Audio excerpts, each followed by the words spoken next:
Indépendance, cha-cha, tozumiye. Oti kwanza, cha-cha, tubakidi. Otableron, cha-cha, baganyeo. Oni panda, cha-cha, tozumiye. Indépendance, cha-cha, tozumiye. Oti kwanza, cha-cha, tubakidi. Otableron, cha-cha, baganyeo. Oni panda, cha-cha, tozumiye. Asoreko na bato, bayokani. Motiba na Congo démocratique partout bisika bozana Congo démocratique topé libanda. Lelo toza bongo mardi 30 juin 2020. Le 30 juin 2020, ils ont rappelé biso histoire ya mboka na biso. Oyo ezalaki le 30 juin 1960 tozwaki indépendance epai ya ba Belge. Lelo tokokisi 60 ans ya indépendance. Topé une petite réflexion par rapport na 60 ans ya mboka na biso. Réflexion en tant que Congolais. Réflexion en tant que Batu Yamayele. Réflexion en tant que tribaliste T. Réflexion et journée à l'élo en tant que nationaliste. Réflexion et journée à l'élo en tant que véritable Congolais Yamakila. Congolais d'adoption T. Et Congolais de naissance. Congo démocratique eza mboka na yo, Congo démocratique eza mboka nanga. Mais lelo 60 ans après, nini tomoni na kati ya mboka Congo, nini Congolais azo vivre lelo. Après indépendance, tous 5 présidents de la République. Joseph Kasavubu, Joseph Désiré Mobutu, Laurent Désiré Kabila, Joseph Kabila, et puis Tshilombo Antoine. Na 5 présidents nyonso wana, eloko ya sika nini ekomela biso. Na 5 présidents nyonso wana, président nini a valorisé vie ya ba Congolais. Na 5 présidents, président nini réellement a défendre et a pesa Congolais dignité na ye na kati ya monde entier. 0. Entre parenthèses, et salinga pasi komona ba Congolais bazo publier bonne fête d'indépendance. C'est lui qui est le véritable Congolais qui partage à Kabola message au na batu nyonso. Bazo tindela biso ba joyeuse fête. Na place to vanda, to kanisa, to uti wapi, et puis tozo kende wapi. Biso ba Congolais nini réellement ekomeli biso na 60 ans oyo. Na moni ba Congolais misusu bazo beta maboko. Bravo Fatima na Mayele. Azo sala discours sans papier na maboko. Bien aimé, lelo to komi na monde ya vitesse. Liboso nanga, eloko oyo eza liboso nanga, eza caméra. Yo ozomona yango te. Tout comme lobby Fati, azalaki lobby na écran roulant. Ezo l'excellai ba image, ba écrit na ye, et azotanga sans que akitise longi na se. Ça ne vaut la peine lelo to beta maboko pour na discours ya ba promesse s'il vous plaît. Na 5 présidents ni na sali ba promesse oyo fatia sala ki lobité. Peut-être yé a sali nan ba promesse c'était oyo ba misusu ba sala ki. Est-ce que discours oyo fatia sala ki lobi yango nde ba congolais ba bandaki kozela pour na social na bango ebonga.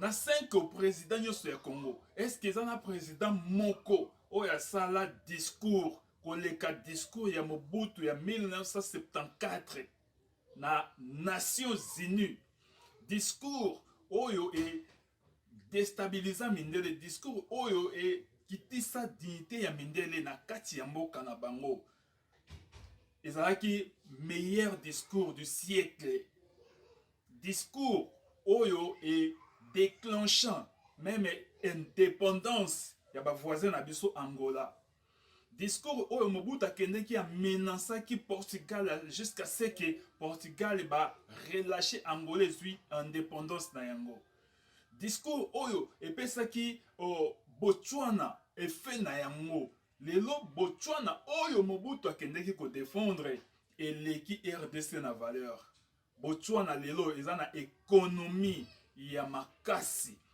4, 5, 10 fois koleka RDC. Mais c'est Mobutu mutu akenda kosala discours pour na Botswana. C'est quoi le discours oyo biso tokobeta lelo maboko tolobi Fatia sali meilleur discours? Après 1960 ti lelo to betelaka ba discours maboko.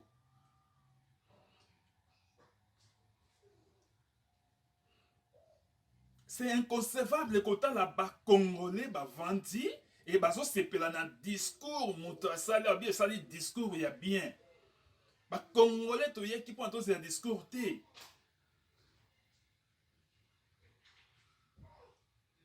$60 ans après, ce qui mutu abotami akomi na 60 ans, akoli déjà. Et moka na biso ekoli. Total de 0, ti to komi na 60 ans. Ba oyo ba botamaka na 1960, botala ba vie na bango lelo. 98% ya bato wana, to koto ba 99% ya bato botamaka na 1960, oyo baza lelo na Congo, baza ba malheureux. Ba boti na biso, ba boti biso, ba kolisi biso na misère, ba tangisi biso na misère, to kimi ba mboka wana cause ya misère.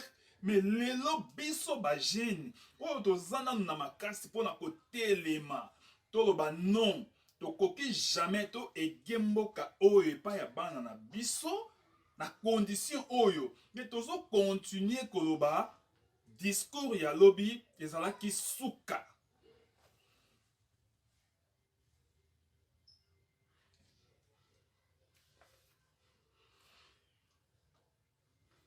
Cinq présidents, tous regard na biso pendant Tonyo Soana, totie yango epai ya ba pasteur. Tosali confiance na ba pasteur. Tosali confiance na église catholique. Tosali confiance na basal na Nzambe. Toyebaki ki à travers bango ba kokaki ko sunga seke mboka wana ebonga. Bango bakokaki kosala seke population ba motiver population mboka wana ebonga.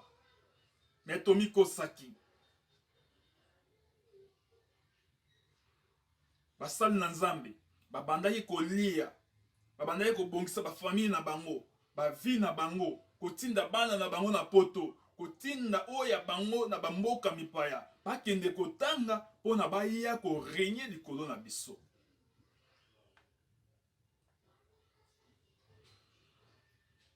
Pendant 60 ans, tozui regard na biso. Quand je dis to, biso peuple congolais tozui regard na biso, totie yango likolo ya ba acteur politique, likolo ya ba parti politique. To pesi bango confiance. Toke epa ya ba opposant.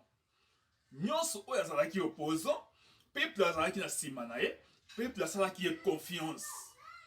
mais eza bango nde ba détruire biso, eza bango nde ba memi vie na biso na pasi, eza bango basali ke 60 ans oyo avenir ya biso ba congolais ezala sacrifié. Mais lelo kaka biso génération oyo jeunesse oyo tozoloba discours ya lobi ezalaki suka.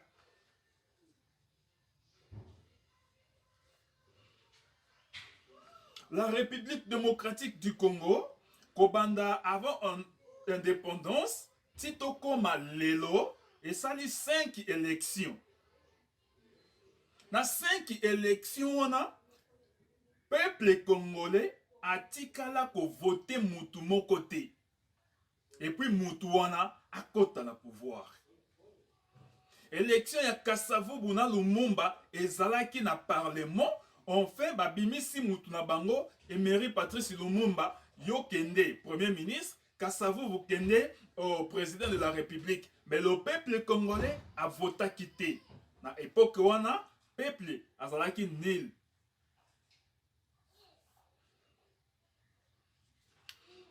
Toye na époque ya Mobutu, Mobutu atieli biso bulletin unique. Mutu nyos akokende ko voter. Bulletin unique, bulletin vert. Ezalaki élection te. Et Mobutu s'est imposé. Toye dans 2006, a organisé l'élection. Jean-Pierre Bemba peuple a voté. Eh ben, Joseph Kabila a s'est imposé na makasi. Mutu oyo peuple akendeki aponaki ake mopanzi. Toye na 2011, mutu peuple aponaki ezalaki Etienne Tshisekedi. Joseph Kabila a s'imposé. Toye na 2018, peuple aponi Martin Fayulu et Kabila a s'imposé à Tieli Biso Tilombo.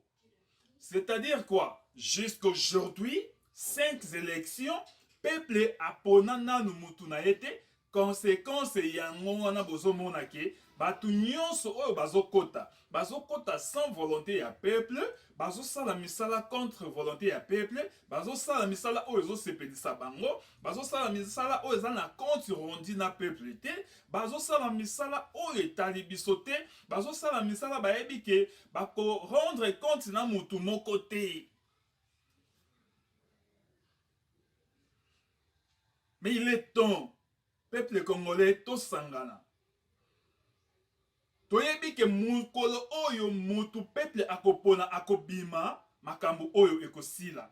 Akokende pe akosalela biso bolamu. Lelo na Botswana, soko komi na Botswana, mwana oyo abotami na maternité lelo, tango bazosalela ye carte de naissance na ye, certificat de naissance, bazo salela ye certificat topé livré parcellaire na azana mabele na ye. Mais Botswana et okota na RDC combien de fois?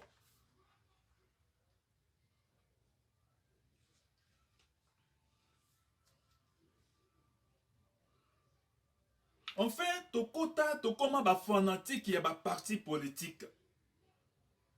Naza mutu ya IDPS. Nga naza mutu ya MLC.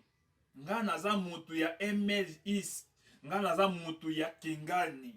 Nga naza mutu ya Imper. E batu wana mutu na mutu akanga coin ya mboka na ye.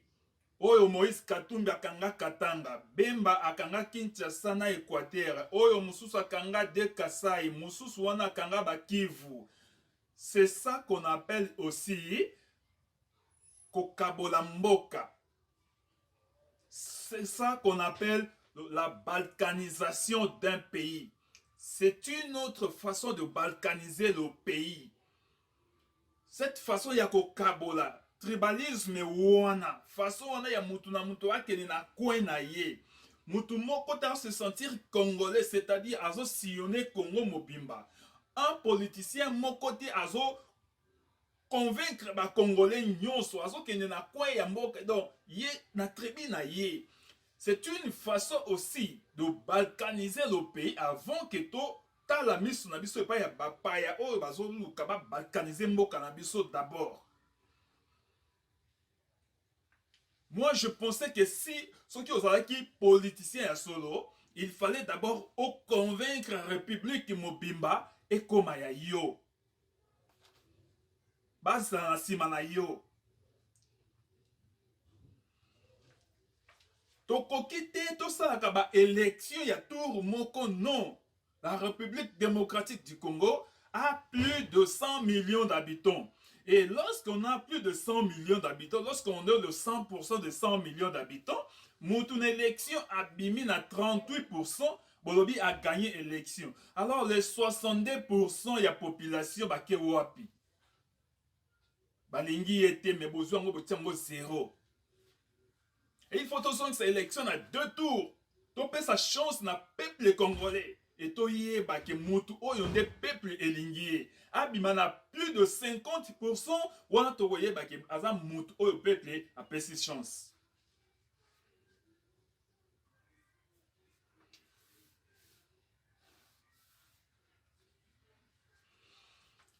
Bande koto longola espoir na biso epa ya mindele. Mindele baza batute. To vandi na mboka ya mindele. To yebi to lena bango tozo melana bango tozo tambola na bango. En aucun jour mundele akosala bolamu po na yo mutu mwindu. En aucun jour mundele akosala bolamu afin que yo mutu mwindu ozala supérieur na ye. En aucun jour américain akoya ko libérer Congo on est comme véritablement indépendant aujourd'hui. Entre parenthèses, moi je donne une raison au colonel belge à l'époque de l'indépendance qui disait après l'indépendance sera égal avant l'indépendance. Bate belé, même Thomas Loaka, Azo Sabi, et Alobaki na ba soda qui soda avant et après l'indépendance et Koti Kalaponayo avant l'indépendance. Mais moi je le crois que Alobaki na biso ba Congolais que après l'indépendance et kozala ndenge mokona avant l'indépendance. Tomoni yango na 60 ans oyo après l'indépendance ezalaki kutu pire que avant l'indépendance. Na bandai koloba ke mundele akotika la kosala bolamu na yo Congolais te pona Congo ebonga. Parce que ayebi ke soki Congo ebongi nyonso bango ba inventaka ba arme nucléaire, ba missile nyonso basalaka, ba invention na bango nyonso, ba avion de guerre, ba avion de ba bateau de chasse, ba bateau nyonso, ba invention ya mindele nyonso basalaka, matière première nango eutaka na Congo. Alors soki Congo ezwi kimia, bango bakokoma koya kosomba biloko wana kosomba la Congo. Donc, il faut désordre na Congo pour na bango bazwaka richesse ya Congo sans contrôle. Et bino na ba titre na bino ya buzoba ya ba émission na bino ya buzoba bo pesa ka peuple wana congolais. Oh, donc espoir que lobby ba américain ba koya ko libérer, ba français ba koya ko libérer, Union européenne ba koya ko soutenir Congo. Je vous dis que to bengi Monique ou bien comment ONI na Congo na Afrique eza au moins na plus de 160 pays eza na kati ya ONI. Maintenant est-ce que possible mona guerre ici là?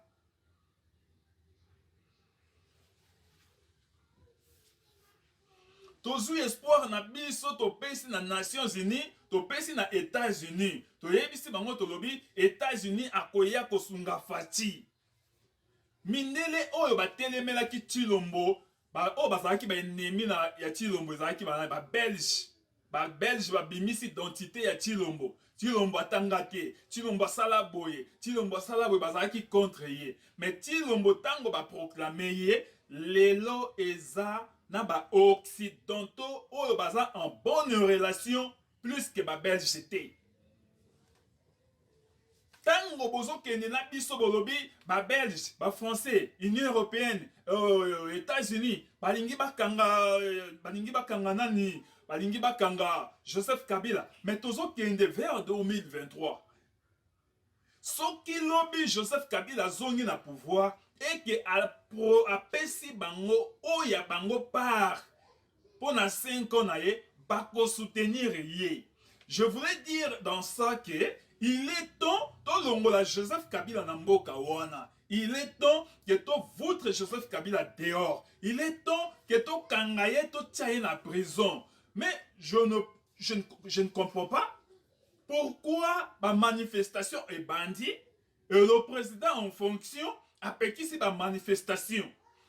Ce sont des manifestations où le bandit comme même Congolais vers la révolution ont fait que to kende ti to capter Mutuana.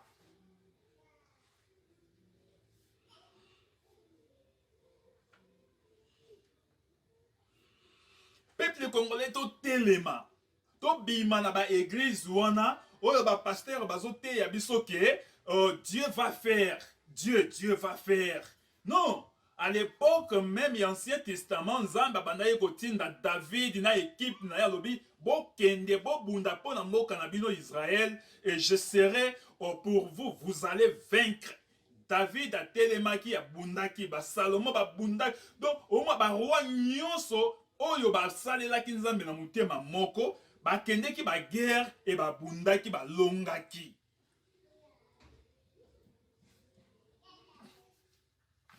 Bapaya bakoteli biso tellement na mboka na niveau impeccable. Na niveau ya ba institution nyonso bapaya bavandi.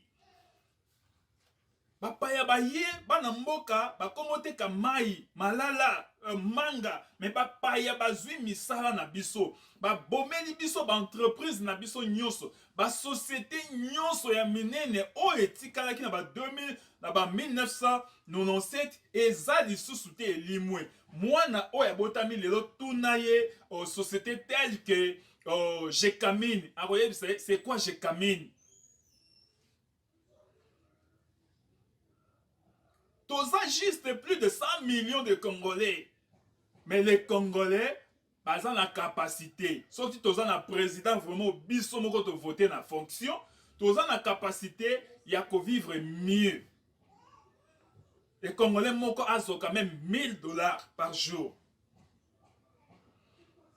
J'étais en train de dire que to bima na ba église ou oyo bazo tangisa biso ke ko sa la révolution eza mabe. To bima na ba parti politique.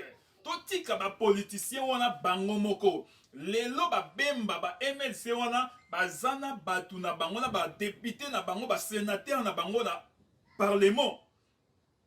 IDPS azana batu na parlement azana pouvoir. PPRD azana batu na parlement. Mais yonanga tozo soni ba député ba sénateur na bango bazo zongisa 10% na ba parti politique ya ba président na bango. Mais yonanga tozo zwa nini?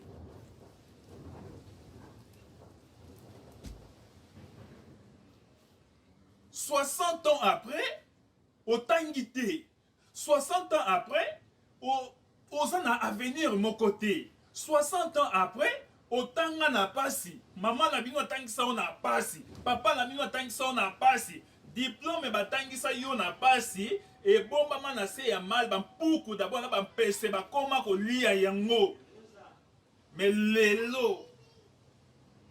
Lelo Zolo Banini, Fatih Béton, a sali discours, il y a bien. Qu'est-ce que les Congolais ont vraiment besoin d'un discours Lelo? Après 60 ans, moi, Congolais, j'ai vraiment besoin d'un discours.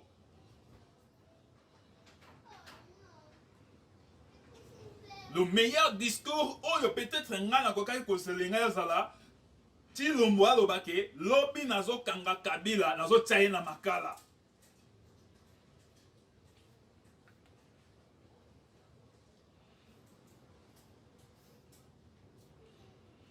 Tokoki jamais to combattre corruption au moment où Bissomoko to koti la pouvoir na corruption. Chilombo, début na ye sa corruption.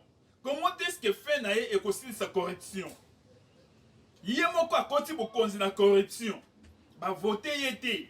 Mais a koti bokonzi na corruption.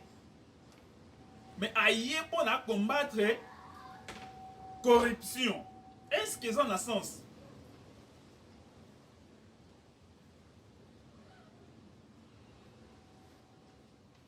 Pour la construction de l'Obaboyi, dans le 17e siècle, les Congolais, dans le 17e siècle, ils ont été esclaves, il y a des Belges. Banyokoli biso na kati ya mboka na biso na 17e siècle. Mais 60 ans après, buzoba tolingi te toza na unité. Et façon tozo kende, avant aussi sa 21e siècle oyo, bana na biso bakozala ba esclave ya ba Rwandais na kati ya Congo démocratique. À moins que to longola équivoque wana ya ba parti politique. Biso nyonso tozonga Congolais moko. To banda ko beta ba parti politique wana ko tumba yango. To banda ko tumba ba église wana de fois misusu ebima sans vision ya Nzambe ko tumba yango. Bokomona ke bana na biso bakozwa chance ya ko diriger Congo na bango. Mais soki to zongi en tant que Congolais moko te. Avant aussi sa 21e siècle, oyo bana na biso bakozala ba esclave ya ba Rwandais na kati ya Congo démocratique. Bakosalela ba Rwandais na kati ya Congo démocratique. Ba Rwandais bako dominer likolo ya bana na biso na kati ya Congo. Déjà lelo Kabila dominé likolo na biso pendant 18 ans. Mais ba Congolais bazalaki na Sinaï. Et ba chef ba Robert wa bazalaki wana. Ba te belé ba Bizimakara bazalaki wana. Mais biso, il n'est pas encore tard. Soki to télémité, bana ya bana na biso, ba kozala ba esclave. Ya ba mboka o ezingi biso wana pour toujours. Merci beaucoup. Que Dieu nous donne le courage d'agir. Vive le Congo démocratique, vive le 30 juin. Je vous remercie.